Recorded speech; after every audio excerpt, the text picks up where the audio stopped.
Perkenalkan, nama saya Lily Oktaviani. Di sini saya akan menjelaskan uh, tentang modul 7 praktikum statistik access data dengan judul linear model selection, di mana di sini saya akan menjelaskan memanggil package dan dataset, di mana di sini library yang kita pakai itu LSR, yang dimana library ini itu digunakan untuk mempelajari dan mempraktikkan metode pembelajaran statistik. Lalu ada fixed hitters, lalu ada names hitters. Dimana di sini output yang keluar itu merupakan dataset berupa variabel dari sebuah dataset tersebut atau variabel independennya. Lalu di sini ada dim hitters, di mana dim hitters ini output yang dikeluarkan berupa dimensi dari sebuah dataset yang kita panggil, di mana dimensi dari dataset ini berjumlah 322 baris dan 20 kolom. Lalu ada sum is .na, di mana kode ini itu digunakan untuk memeriksa missing data pada atribut salary, di mana output yang dikeluarkan itu berupa jumlah data yang hilang, yaitu sebanyak 59 data. Lalu ada kode selanjutnya, di mana kode ini itu hitters sama dengan na.onIt dalam kurung hitters dim hitters, di mana kode ini mengeluarkan output berupa dimensi dari dataset yang telah kita bersihkan dengan kode sebelumnya, dengan dimensi yang didapatkan setelah membersihkan sebuah dataset itu menjadi 260 baris dan 20 kolom. Lalu kita mengecek lagi apakah ada data yang hilang dengan sum dalam kurung is.na dalam kurung hitters, dan di sini keluar outputnya 0, dimana berarti kita telah berhasil melakukan data cleaning. Lalu ada sebuah kode, dimana pada kode ini itu ada library libs, dimana library ini digunakan untuk mengecek multicollinearity dari variabel prediktornya. Lalu ada kode, dimana kode ini itu menunjukkan jumlah prediktor yang diberikan, dimana base merupakan kuantifikasi menggunakan RSS. Lalu ada summary dari regresi fit tadi, dimana ini tuh mengeluarkan nilai summary dari dataset yang diberikan, lalu memberikan ringkasan hasil regresi subset. Nah, output yang dikeluarkan ini merupakan output dari hasil regresi subset berdasarkan variabel independennya. Tanda bintang pada output ini menunjukkan bahwa variabel yang diberikan itu termasuk dalam model yang sesuai. Lalu ada sebuah kode, di mana kode pertamanya itu digunakan untuk menampilkan kembali sebanyak variabel yang diinginkan. Seperti pada kode itu ada 19 variabel yang diinginkan. Lalu ada kode selanjutnya, di mana kode selanjutnya itu digunakan untuk mengembalikan nilai dari R kuadrat, RSS, dan pengaturan dari R kuadrat, CP, dan BYC. Lalu ada sebuah kode, di mana kode ini itu menghasilkan which RSQ, RSS, HR kuadrat, HR2, CP, BC, outnut, dan objek, di mana dapat dilihat R kuadrat itu mengidentifikasi seberapa baik model menjelaskan variasi dalam data. Lalu RSS itu jumlah kuadrat dari sisi antara nilai observasi sebenarnya dan nilai yang diprediksi oleh model. Lalu ada CP yang digunakan untuk memilih model yang paling cocok dalam regresi subset. Lalu ada BC digunakan untuk memilih model yang paling cocok dalam regresi subset dengan memperhitungkan kompleksitas model dan kualitas fitting data. Lalu ada sebuah kode di mana kode ini digunakan untuk menghitung nilai R-square dari masing-masing variabel prediktornya. Di mana pada kode ini output yang dikeluarkan berupa nilai dari R-square dengan variabel prediktornya. Lalu ada sebuah kode di mana kode ini itu digunakan untuk membuat plot dengan RSS dan plot dengan RSQ. Dan pada output yang dikeluarkan itu menunjukkan bahwa grafik dari nilai RSS berubah seiring dengan penambahan jumlah variabel dalam model, dan grafik R kuadrat menunjukkan bagaimana nilai adjust R square berubah seiring dengan penambahan jumlah variabel dalam model. Garis yang dihasilkan adalah garis yang naik, yang menunjukkan bahwa semakin banyak variabel yang dimasukkan ke dalam model, semakin tinggi nilai. Lalu ada sebuah kode, di mana kode ini itu untuk mengidentifikasi lokasi titik maksimum dari vektor yang dapat dilihat dari plot, di mana kode ini itu mengeluarkan output titik maksimum dari regresi HR2 dengan titik optimalnya adalah 11. Lalu ada sebuah kode di mana kode ini membuat sebuah grafik dengan titik maksimumnya itu berwarna merah, di mana output yang dikeluarkan ini, plot yang dihasilkan adalah plot adjust R square terhadap jumlah variabel dalam model. Di sumbu X kita memiliki jumlah variabel dalam model, sedangkan sumbu Y itu kita memiliki nilai adjust R square. Lalu ada sebuah kode untuk melihat sebuah grafik lagi, di mana di sini mengeluarkan sebuah output yang dihasilkan plot CP terhadap jumlah variabel dalam model. Di sumbu X kita memiliki jumlah variabel dalam model, sedangkan sumbu Y kita memiliki nilai CP. Lalu ada kode selanjutnya yang memiliki output mengembalikan indeks dari nilai terkecil dalam vektor CP yaitu 10. Lalu ada sebuah grafik lagi di mana di sini sebuah titik merah itu menandakan titik minimum, di mana output ini plot yang dihasilkan adalah plot Bayesian Information Criterion (BIC) terhadap jumlah variabel dalam model. Di sumbu X kita memiliki jumlah variabel dalam model, sedangkan sumbu Y kita memiliki nilai BIC. Lalu ada sebuah plot dari sebuah data yang telah kita masukkan, di mana pada kode ini plot ini mewakili satu model yang dihasilkan oleh regresi subset dengan penambahan variabel ke dalam model dan penghapusan variabel dari model. Lalu ada sebuah kode lagi, di mana kalau kode yang pertama itu menggunakan R square, lalu kode-kode ini menggunakan adjust R square, di mana pada output ini plot ini memiliki nilai adjust R square yang lebih tinggi, menunjukkan model yang lebih baik dalam menjelaskan variasi dalam data tanpa overfitting. Lalu ada sebuah plot lagi dengan tipe CP, di mana output yang dikeluarkan ini plot memiliki nilai CP yang lebih rendah, menunjukkan model yang lebih baik dengan CP mendekati jumlah variabel yang digunakan dalam model adalah nilai yang ideal. Lalu ada sebuah kode untuk membuat plot di mana ini menggunakan BIC, di mana output yang dikeluarkan plot ini memiliki nilai BIC yang lebih rendah, menunjukkan model yang lebih baik dengan BIC mendekati jumlah variabel yang digunakan dalam model adalah nilai yang ideal. Lalu ada sebuah kode koefisien dari data tersebut, di mana output yang dikeluarkan itu berupa koefisien dari masing-masing variabel prediktornya.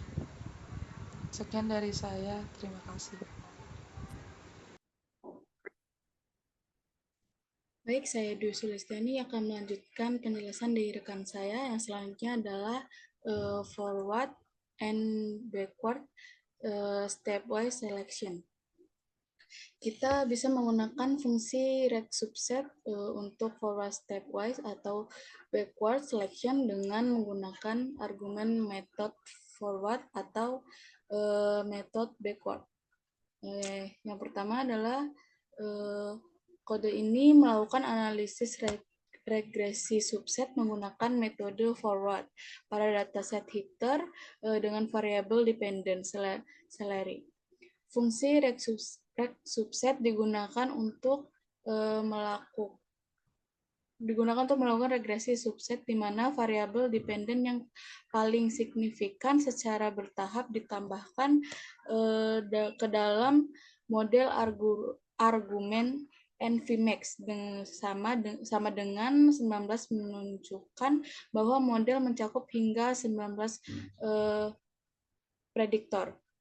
Dan metode forward menandakan bahwa penambahan variabel dilakukan secara bertahap dalam model setelah menjalankan regresi subset. Fungsi summary digunakan untuk memberikan lintasan hasil analisis. Selanjutnya adalah kode ini melakukan analisis regresi subset menggunakan metode backward pada dataset header dengan variabel dependent salary. Fungsi rect subset digunakan untuk melakukan regresi subset dan fungsi NVMax menunjukkan bahwa model mencakup 19 prediktor dan metode backward menandakan bahwa penghapusan variabel secara bertahap dari model fungsi summary digunakan memberikan lintasan hasil analisis yang telah dijalankan.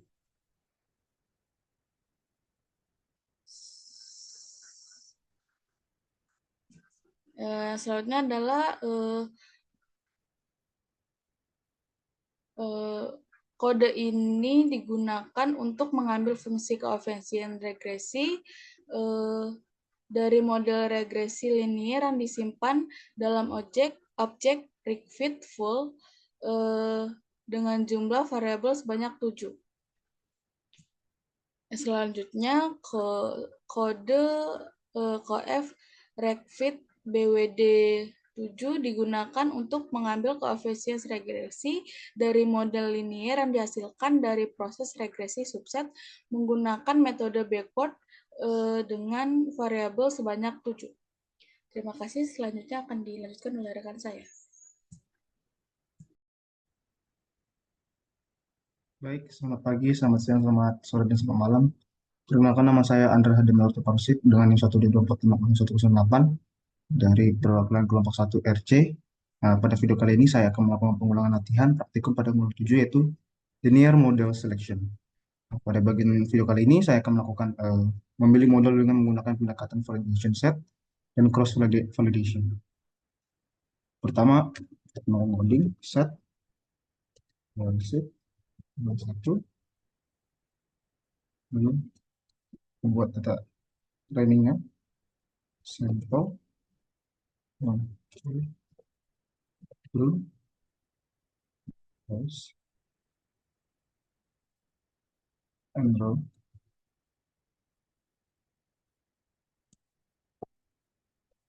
Terus,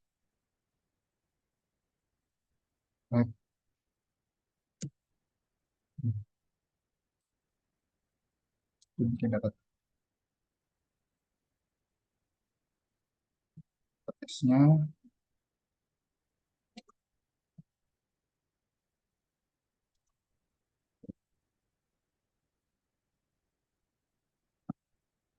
Running. Oke, jadi running. Lalu kemudian berikutnya kita menerapkan rect subsets pada training set untuk memberitakan base subset selection. Seperti berikut. Correct.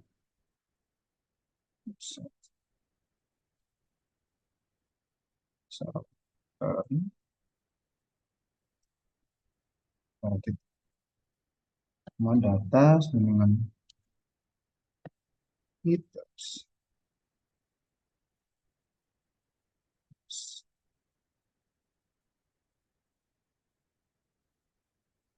Ya, running kita buat validation setnya sekarang. Mat, model matrix salary, koma, data, 9. Terus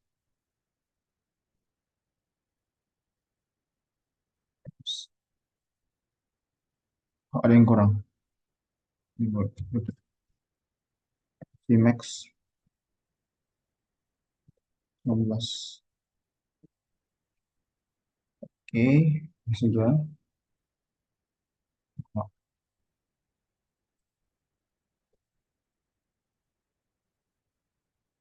Oke, tesnya sudah dibuat. Lalu kita buat fungsi model matrix.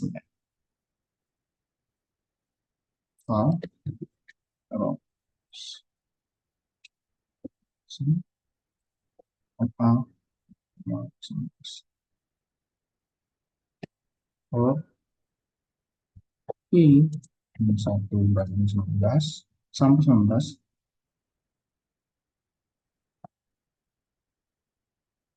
WI,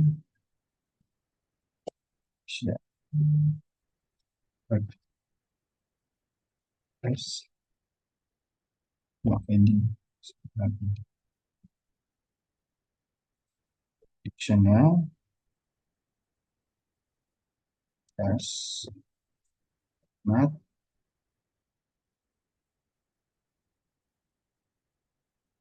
news, copy,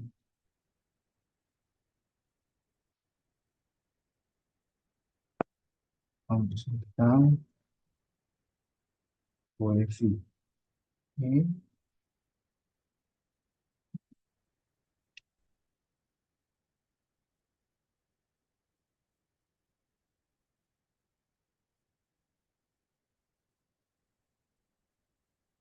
kami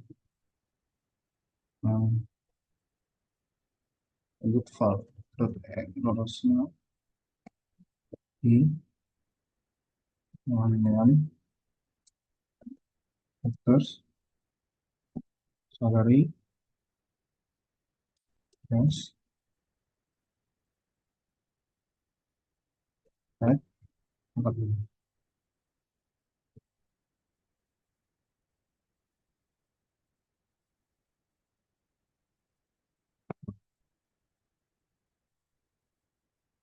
Ya, sudah running modelnya apa? Kita bikin file errorsnya.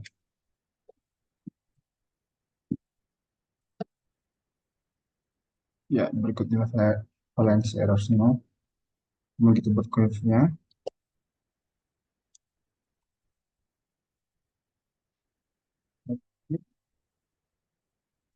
Terus,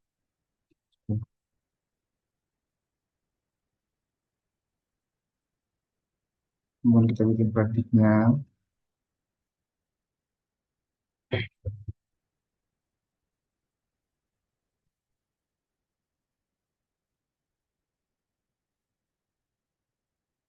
Function object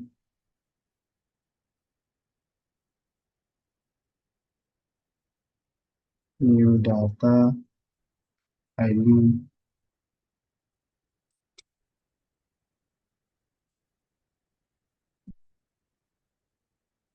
form s dot formula object oh, ini math dengan model dot matrix from data LP dengan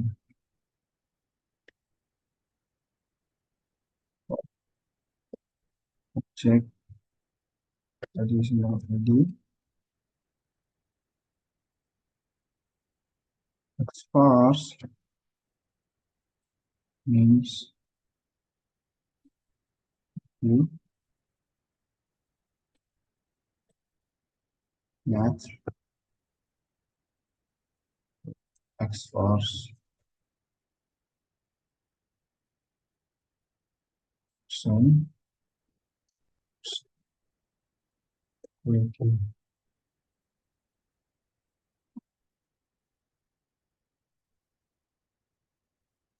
Error ternyata. Sebentar, errornya ada di sini.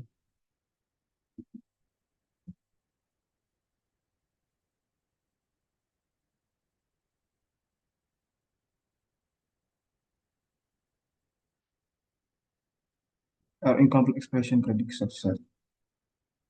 Subset function, object, bendera, from S, bendera, check, all, menurut, ternyata, ini check, personal, terms, map, source,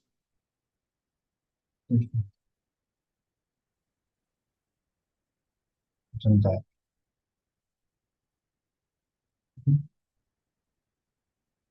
Action. Oh, salah. Nah, oke. Tidak ada metode predik untuk surat subset karena kita akan menggunakan fungsi ini lagi. Kita dapat menangkap langkah-langkah di atas untuk menulis metode prediksi kita sendiri. Terus selanjutnya, fit,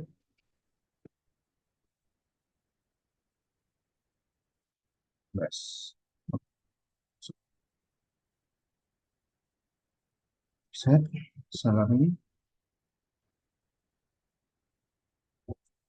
data semuanya terus relax 19,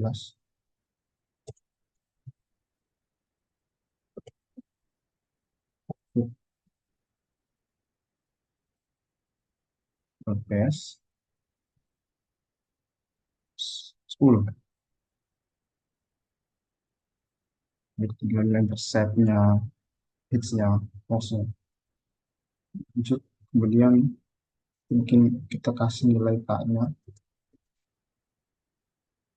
set, set,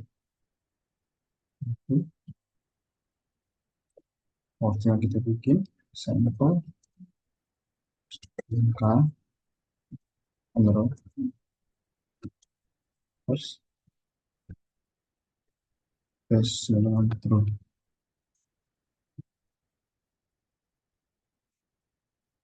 CV-nya harus yang matrix MA 19 di names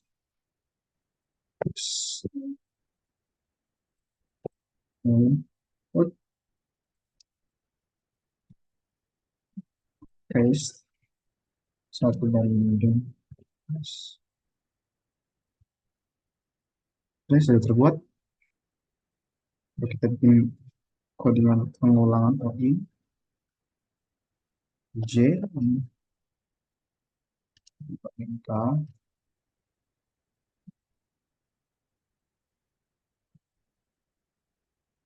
plus itu sama dengan X subset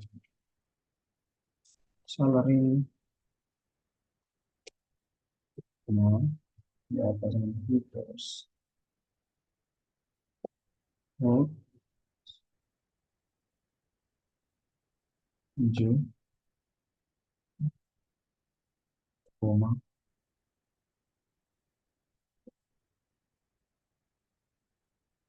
komanya bukan di sini sini koma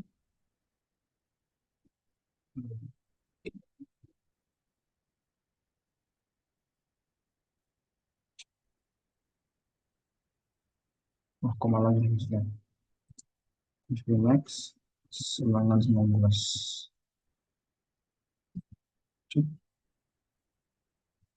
lebih murah lagi for medium 1/19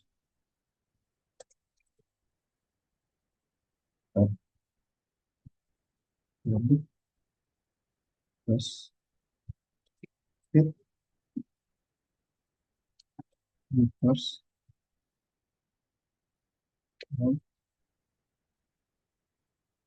masih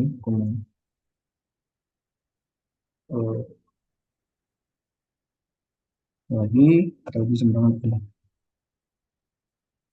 cv error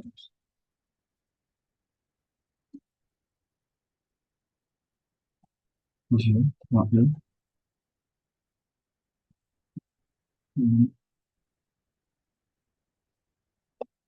Terus salary yang J yang kedua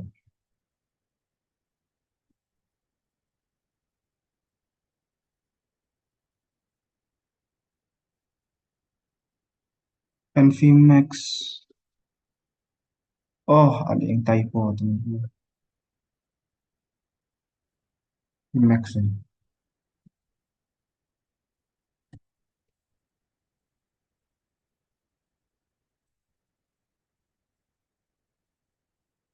Oke, sudah running. Lanjut, kita bikin emailnya. Sudah error. Dengan apply.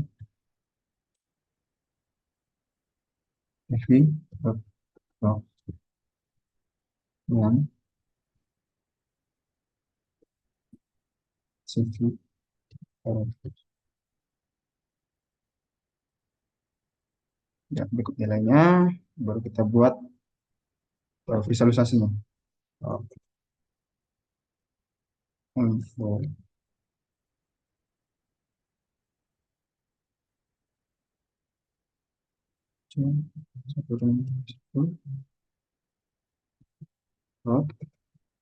dengan sudah harus dengan ya, seperti ini visualisasinya. Here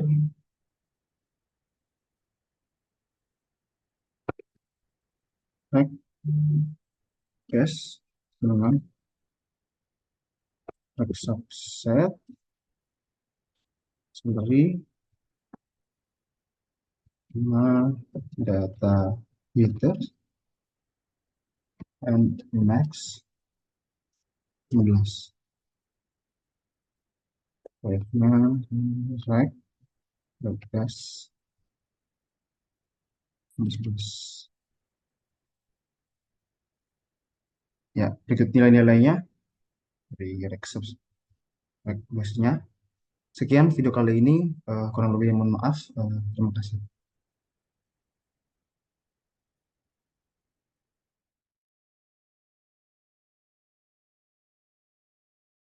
Oke, pertama masuk ke bagian read selection, kita itu menggunakan package yang bernama glmnet yang berfungsi itu untuk melakukan regresi reach dan lasso.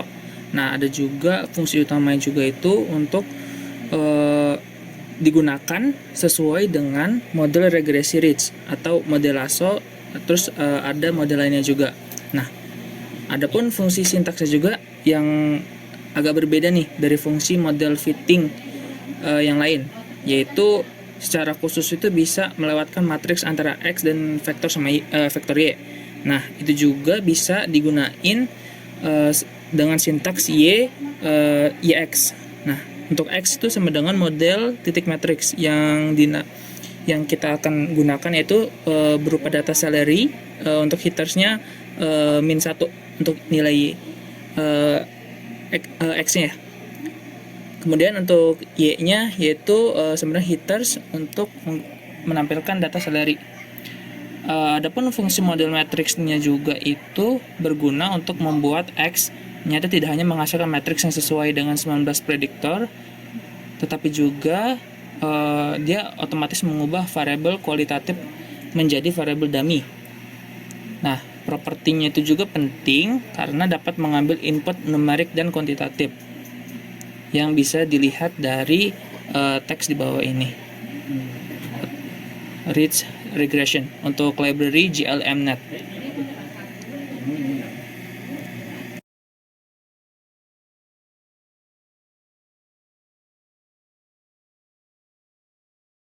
Oke, selanjutnya masuk ke bagian ridge regression. Kita masuk ke bagian library, input library-nya atau input package bernama GLMNet. Oke, kemudian langsung setelah kita coba running, itu kita teks lagi untuk fungsi grid sama dengan 10 pangkat SEQ untuk nilainya itu 10, min 2, untuk nilai X-nya 10, untuk nilai Y-nya min 2. Dengan panjang itu kita masukkan dengan nilai 100, kemudian masuk ke dalam untuk reach titik mode sama dengan GLMNet. Ini berfungsi untuk memanggil ulang dari fungsinya yang dimana untuk dinyatakan untuk X, Y dengan nilai alfanya sama dengan 0, kemudian untuk lambdanya sama dengan grid.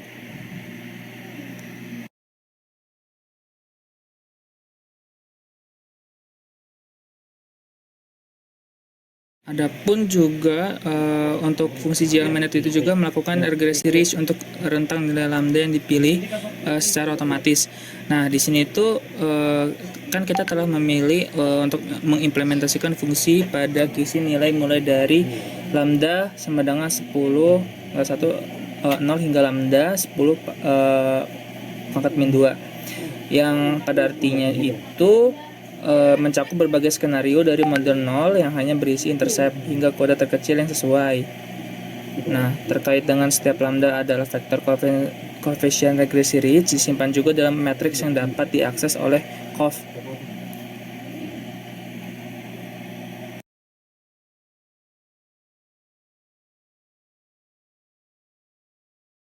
Oke, selanjutnya kita masuk ke bagian output codingan yaitu dim untuk COF reach titik mode. Nah, yang dimana untuk terkait nilai-nilai lambda dari koefisien vektor koefisien regresi ridge, nah itu disimpan dalam matriks yang dapat diakses oleh yang namanya COF. Nah, dalam hal ini juga itu terdapat hasil output yang didapatkan yaitu untuk 20 kali 100 dengan matriks dengan 20 baris. Nah, itu tuh satu untuk setiap prediktornya ditambah dengan intercept. Nah, dan 100 kolom.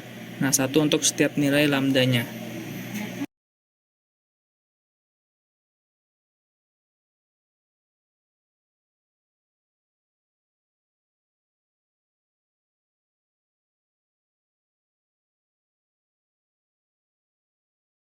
Selanjutnya masuk ke bagian reach titik mode untuk lambda dengan nilai 50.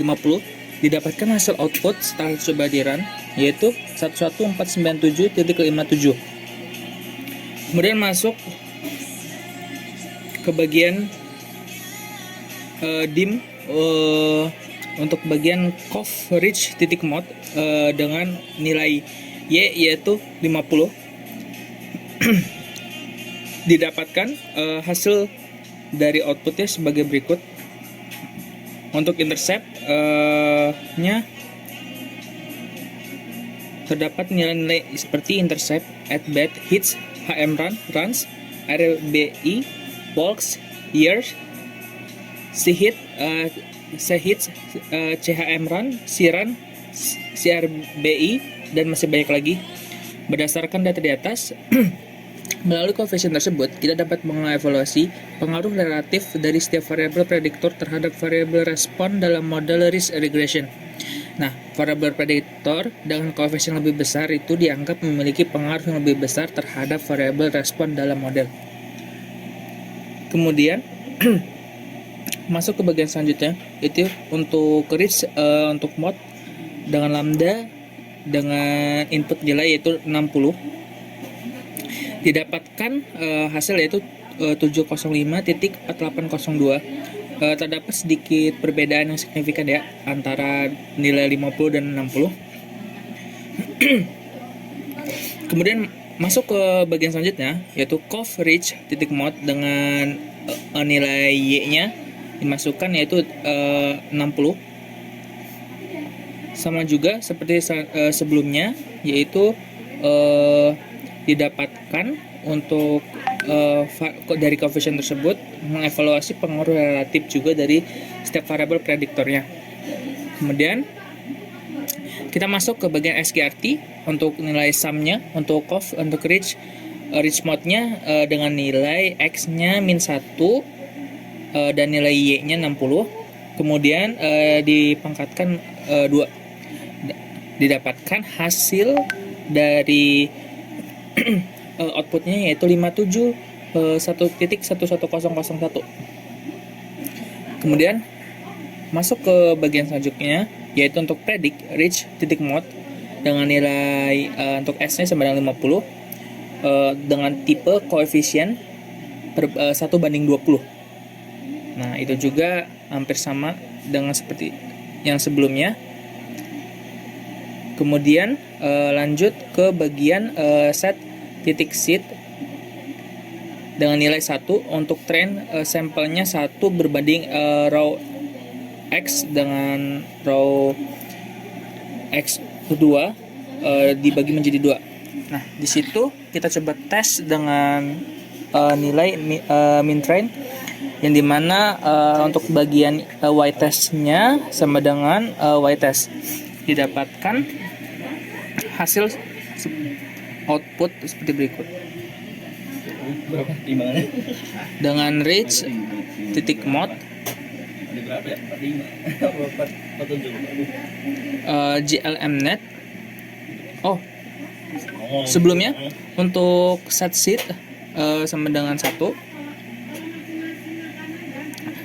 Dari plot yang dihasilkan ini oleh perintah plot CVOut menampilkan hasil dari proses validasi silang yang dilakukan terhadap model dengan menggunakan algoritma Elastic Net Regularization. Nah, dari plot ini itu kita memiliki 2 sumbu, yang dimana sumbu X sama sumbu Y. Dimana sumbu X ini menunjukkan nilai log untuk lambdanya.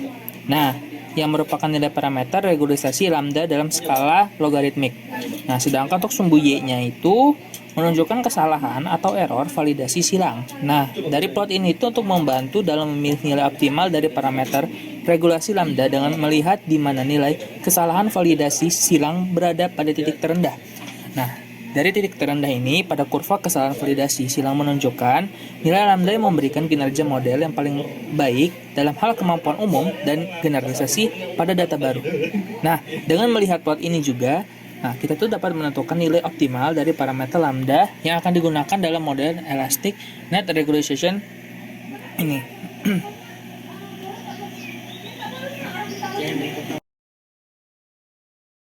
Kemudian masuk ke selanjutnya, yaitu untuk baseLam dengan nilai CV.out untuk lambda titik min. Nah, di sini kita akan memanggil ulang lagi nilai baseLam-nya. Setelah dicoba di running, hasil outputnya yaitu 326.0828.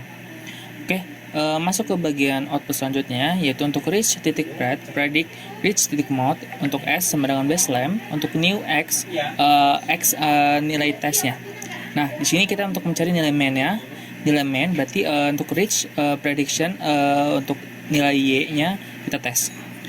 Setelah coba di running akan menampilkan hasil output yaitu 139.856.6 atau 0,6.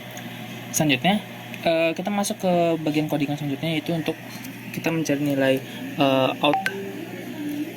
Oke, dari nilai sini kita didapatkan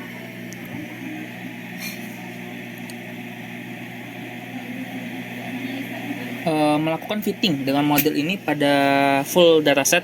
Nah, kita tuh gunain lambda yang dipilih dari cross validation. Nah, yaitu out sama dengan GLMnet untuk X sumbu X dan Y dengan nilai alfanya sama dengan 0. Nah, kemudian kita mempredik yang dimana itu out dengan tipenya koefisien Untuk nilai S-nya kita masukkan untuk baseline yang tadi dengan perbandingan 1:20 sehingga menghasilkan output seperti berikut.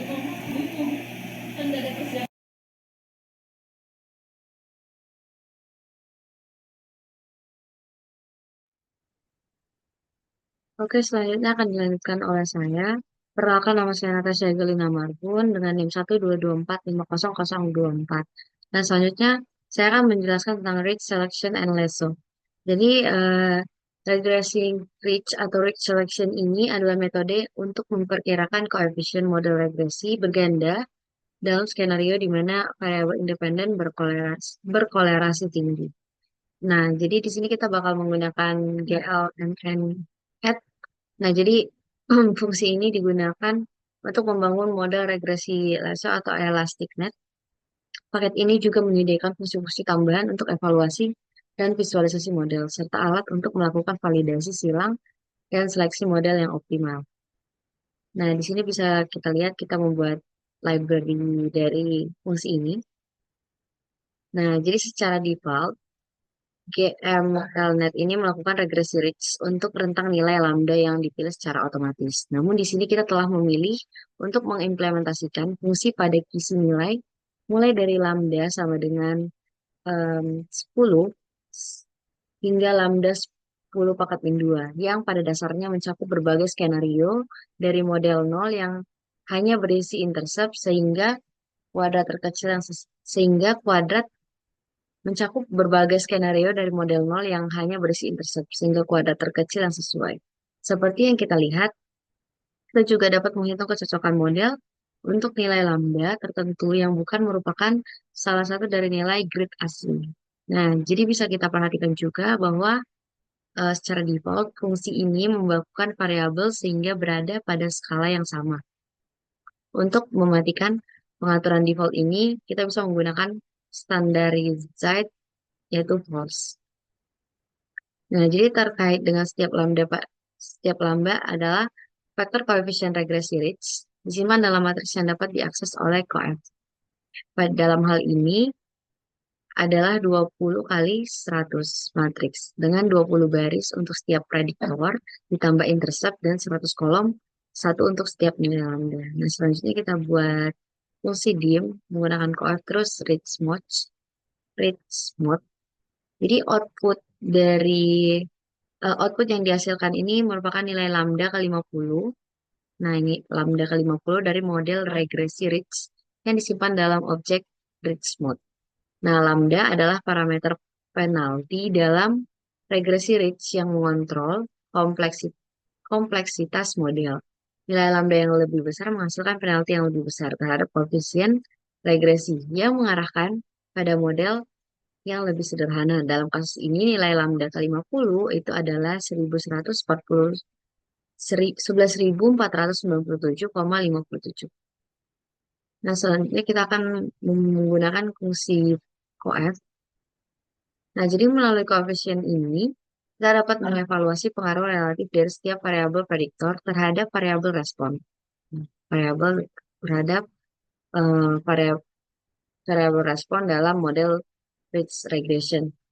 Variabel prediktor dengan koefisien yang lebih besar dianggap memiliki pengaruh yang lebih besar terhadap variabel respon yang ada pada model ini. Soalnya kita bakal mencari SQRT atau kuadrat. Jadi output yang dihasilkan adalah panjang koefisien non-intercept dari model regresi Rich yang dihasilkan dari objek Rich mode. Pada nilai lambda ke-50, panjang ini dihitung dengan menggunakan kuadrat dari setiap koefisien non-intercept, lalu diambil akar kuadrat dari jumlah tersebut. Dalam konteks ini, panjang koefisien intercept adalah sekitar 6,360612. Nah, hal ini menggambarkan magnitude atau besarnya efek variabel independen terhadap variabel independen pada model regresi Rich pada nilai lambda ke-50. Nah, selanjutnya ini ada output yang dihasilkan dari Rich mode lambda ke-60. Jadi output yang dihasilkan adalah nilai lambda ke 60 dari model regresi Ritz yang disimpan dalam objek Richmond. Di lambda ini nilai lambda yang lebih besar menghasilkan penalti yang lebih besar sama seperti pernyataan yang sebelumnya. Jadi dalam kasus ini kita bisa melihat nilai lambda ke 60 itu adalah 705,4802. Jadi hal ini menunjukkan bahwa pada nilai lambda tersebut, penalti yang diberikan pada koefisien relatif lebih kecil dibandingkan dengan nilai lambda yang ke-50 tadi. Sehingga model regresi Ritz pada nilai lambda ke-60 mungkin memiliki kompleksitas yang lebih tinggi daripada nilai lambda ke-50 tadi. Nah, jadi di sini juga kita dapat melihat output untuk output koefisien dari model regresi Ritz pada nilai ke lambda ke-60. Nah, nilai positif yang ada di sini menunjukkan hubungan positif antara variabel dan gaji, sedangkan nilai negatif menunjukkan hubungan negatif. Variabel yang memiliki koefisien 0 tidak termasuk dari model.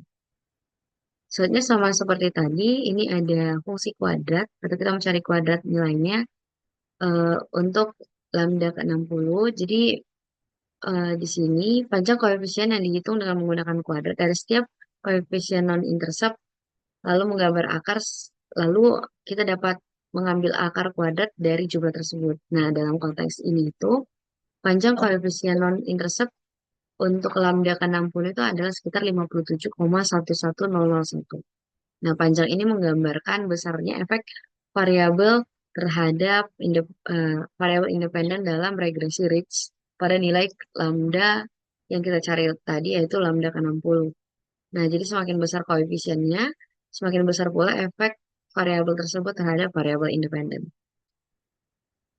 Nah, selanjutnya nih ada output prediksi koefisien model regresi Ritz pada nilai lambda yang ditentukan yaitu 50. Jadi prediksi ini menunjukkan nilai perkiraan koefisien untuk setiap variabel prediktor dalam model regresi Ritz pada lambda yang ditentukan. Jadi nilai-nilai ini digunakan untuk perkiraan hubungan antara variabel independen atau biasa disebut prediktor dengan variabel dependen yaitu respon.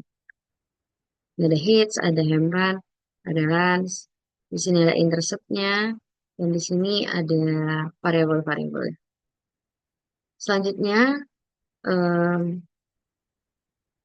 ini kita menggunakan train untuk menghasilkan nilai, untuk mengetahui seberapa baik model regresi Ritz yang akan diperkirakan. Jadi nilai 142.199,2 ini memperkirakan nilai gaji pemain bisbol dalam data pengujian dengan nilai error yang lebih rendah menunjukkan kinerja yang lebih baik.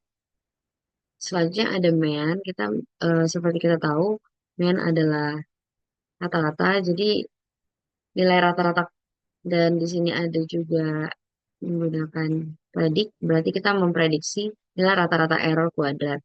Nah, jadi nilai rata-rata error kuadratnya itu sekitar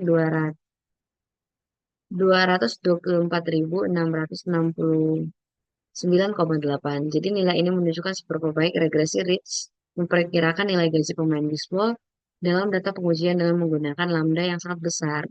Jadi semakin kecil nilai error, semakin baik pula model yang akan diperkirakan nilai gajinya. Terus di sini kita melihat sebuah grafik, jadi atau plot. Jadi plot yang dihasilkan oleh perintah plot cpout menampilkan hasil dari proses validasi silang yang dilakukan terhadap model dengan menggunakan algoritma elastic net regularization. Plot ini memiliki dua sumbu. Nah, di mana sumbu X menunjukkan nilai log atau nilai log lambda yang merupakan nilai dari parameter regulasi lambda dalam skala logaritmik. Sedangkan sumbu Y itu menunjukkan kesalahan atau error validasi silang. Nah, jadi dengan plot ini kita dapat menentukan nilai optimal dari parameter lambda yang akan digunakan dalam model elastic net regulation. Nah, di sini juga ada penjelasannya, ada intercept-nya, ada variabel-variabel prediktor dan responnya. Nah, di sini juga kembali kita lihat ada grafik. Jadi plot yang dihasilkan ini juga mengambil menampilkan hasil dari proses validasi silang yang dilakukan terhadap model lasso regression tadi. Nah, jadi plot ini memiliki dua sumbu, yang mana sumbu X itu menunjukkan nilai log lambda seperti yang tadi, yang merupakan nilai dari parameter regulasi lambda dalam skala logaritmik. Sedangkan sumbunya menunjukkan kesalahan error atau validasi silang sama seperti grafik yang tadi. Jadi dengan melihat plot ini kita bisa melihat nilai optimal. Nah, selanjutnya ini ada baseline CV out, lambda min, dan lasso prediction. Jadi di sini dihasilkan output 143.673,6. Jadi output yang diberikan adalah nilai mean square error atau MSE dari prediksi yang dihasilkan oleh model lasso regression terhadap data pengujian atau tes data. Jadi nilai mean square error ini adalah salah satu metrik evaluasi yang umum digunakan dalam pemodelan regresi dan mengukur rata-rata kuadrat dari perbedaan antara nilai prediksi dan nilai sebenarnya. Jadi rata-rata kuadrat dari perbedaan itu untuk model ini adalah sekitar 143.673,6. Nah, jangan demikian nilai yang kita dapatkan ini dapat digunakan untuk mengevaluasi kualitas prediksi yang dihasilkan oleh model lasso terhadap data pengujian. Nah, jadi semakin kecil nilai si MSE-nya ini, semakin baik performa model dalam melakukan prediksi variabel respon. Nah, yang terakhir ini kita menggunakan kembali fungsi glmnnet dengan sumbu X dan sumbu Y. Jadi di sini akan menampilkan intercept, menampilkan respon, dan prediktor. Jadi koefisien-koefisien yang diberikan pemahaman tentang pengaruh relatif dari masing-masing variabel prediktor terhadap variabel respon pada dalam model lasso. Variabel prediktor dengan koefisien yang lebih besar dianggap memiliki pengaruh yang lebih besar terhadap variabel respon dan model lasso. Variabel prediktor dengan koefisien yang 0 dianggap tidak memberikan kontribusi terhadap variabel respon ya dalam model lasso. Nah, seperti contohnya Seaworks, ASIS, RBI, RANS, HEMRANS, Liquin, dan NeoLiquin. Sekian dari saya. Jika ada salah-salah kata, saya mohon maaf. Terima kasih.